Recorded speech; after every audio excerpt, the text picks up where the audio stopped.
hemos de ser conscientes de que toda persona es hija de Dios. Hemos sido creados a su imagen y semejanza. Queridos hijos, el patronazgo de San Blas sobre Bocairén os recuerda la esperanza a la que habéis sido llamados. No podéis encerrarla en esta generación.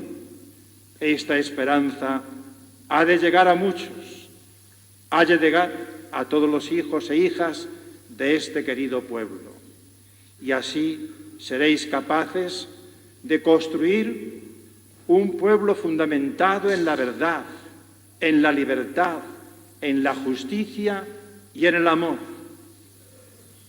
Queridos hijos, la Iglesia ha venerado siempre a sus mártires, no solo los del pasado, sino también los de nuestro tiempo. San Pablo advierte con claridad que todo el que se proponga vivir como buen cristiano será perseguido. El seguimiento de Cristo compromete toda la vida con la verdad del ser humano. Y no siempre el mundo está dispuesto a escuchar la verdad. El testigo de Cristo es un signo de contradicción porque su testimonio pone en evidencia la luz de Dios que ilumina a todo hombre y denuncia las tinieblas de las idolatrías. El que vive el Evangelio se ve sometido a toda clase de pruebas, pero dichoso quien soporta la prueba, porque recibirá la corona de vida que el Señor ha prometido a los que le aman. Queridos hijos, vuestro patrono nos muestra también una gran verdad que no debéis olvidar. La libertad es sagrada. La recordé al celebrar hace algunas semanas la fiesta de otro gran mártir, San Vicente, patrón de nuestra archidiócesis valentina. La libertad era una señal de Dios en la persona humana. Sí, ni Dios sin libertad, ni libertad sin Dios. Conviene por eso que no nos dejemos engañar. La identidad cristiana es libertad, conciencia y liberación.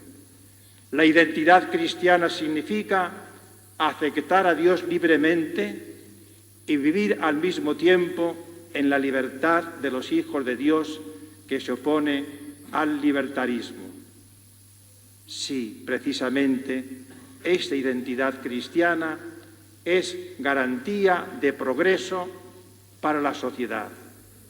Los cristianos que se opusieron a adorar a los emperadores romanos como si fueran seres divinos, estaban sacando la cultura de su tiempo hacia adelante, aunque los poderes de entonces los acusaban de ateos y enemigos de Roma. No lo olvidéis. La distinción entre Dios y el César es una gran aportación cristiana al progreso y a la civilización. Queridos hijos, ser cristiano hoy requiere una actitud parecida, aunque nos acusen con toda clase de infamias, bajezas y mentiras. El laicismo radical, idea enferma de la necesaria y justa laicidad, se vuelve contra los hombres y contra la sociedad.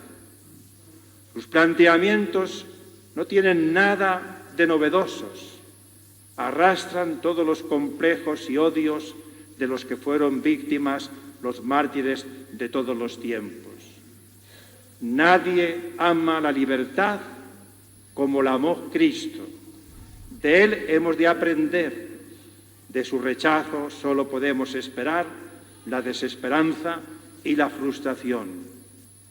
En una cultura sin Dios ya no hay nadie seguro. No hay ya autoridad ni tampoco un sentido. Entonces todo es posible. Todo puede hacerse y no hay ni bien ni mal. No hay acciones mejores o peores. Nada nos limita. ni Dios, ni la naturaleza, ni la razón recta. Y así todo puede venir a ser aprobado por ley y convertirse en legítimo. Queridos hijos, repitámoslo una vez más. La Iglesia no desea imponer de forma autoritaria la fe. Su misión es invitar siempre a la razón y a la búsqueda de la verdad, del bien y de Dios. La Iglesia es una comunidad creyente en la que durante los siglos de su existencia ha madurado una determinada sabiduría de la vida.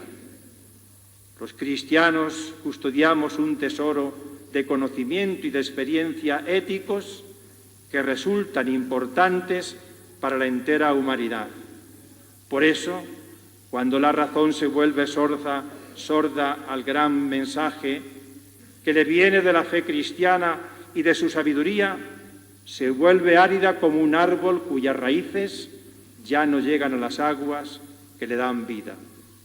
Repito una vez más, produce espanto, perspectiva de una sociedad construida en el vacío moral, donde todo puede ser legitimado.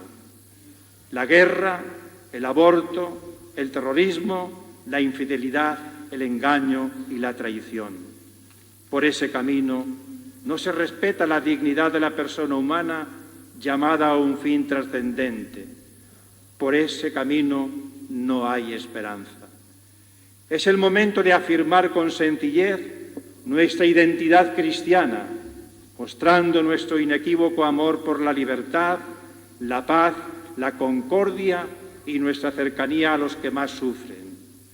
Cristo no crucifica, es crucificado. Cristo no se impone, se presenta ante nosotros inerme con los brazos abiertos en la cruz. Cristo no persigue, es perseguido. No calumnia ni miente, pero sufre la infamia y el odio. No condena, no perdona y nos invita al perdón. Cristo ama y dice la verdad. Cristo sirve y se entrega por nosotros. Cristo nos salva y nos rescata del mal e ilumina nuestras conciencias y nos descubre dónde está el camino, dónde está la verdad y dónde está la vida. Sí, el testimonio de San Blas es una luz ardiente en la oscuridad de nuestro tiempo. Es un guía para conducirnos en la espesura del momento. Que su ejemplo nos anime a todos a vivir con alegría y sencillez la novedad eterna del Evangelio. El martirio de San Blas suscita en nosotros una gran confianza porque dice lo que nosotros ya sentimos y hace evidente lo que también quisiéramos tener la fuerza de expresar. A su intercesión confío al querido Bocairent. Queridos hijos, concluyo, pido a San Blas que desembocen nuestras gargantas, que nos libere de las espinas que nos asfixian, para que sin miedo anunciemos el Evangelio en la sociedad de nuestro tiempo. Que su recuerdo bendito aleje para siempre de este pueblo cualquier forma de violencia, odio y resentimiento. Que todos, y especialmente los jóvenes, puedan experimentar la bendición de la paz en la libertad. Paz siempre, paz con todos y paz para todos. Vítol al patró Sant Blai. ¡Viva!